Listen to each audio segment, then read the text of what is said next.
coming to ALA is probably, it's actually the highlight of our year.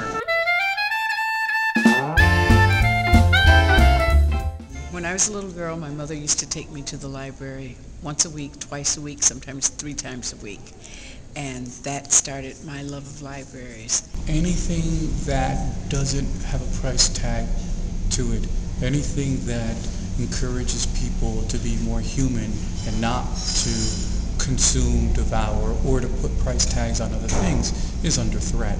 The library, like the arts, is basically a place, a practice, a tradition which encourages people to become more human, encourages people to become more connected to themselves and to the larger world.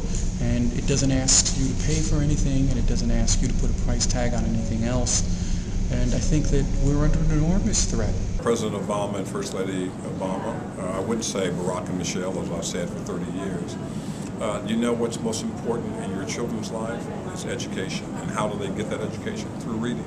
You know what was important, as you both have shared with me in your lives, in education. And how did you get to that point in education? Through reading. The same benefits that you had helped both of you come from president now to a situation where you had a teenage mother who was white, you had a father who was absent from your life, and yet reading and learning changed that life for you.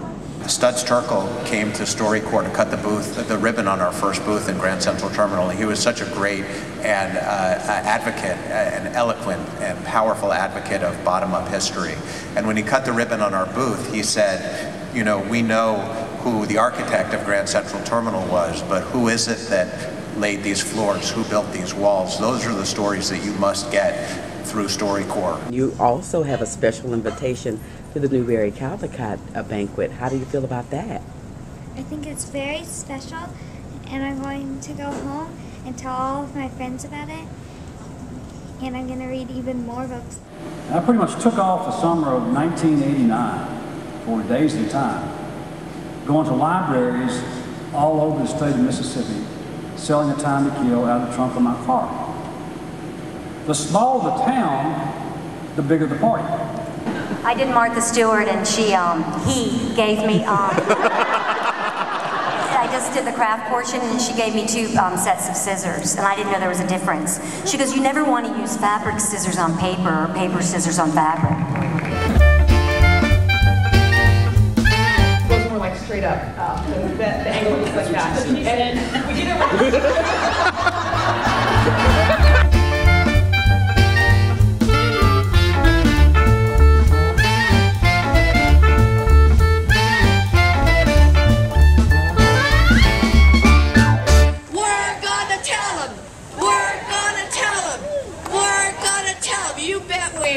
Well, I have to say, I'm grateful for your past because it's mine as well. And I am eager to help secure your future, whatever route it takes, because that future is mine as well. Thank you.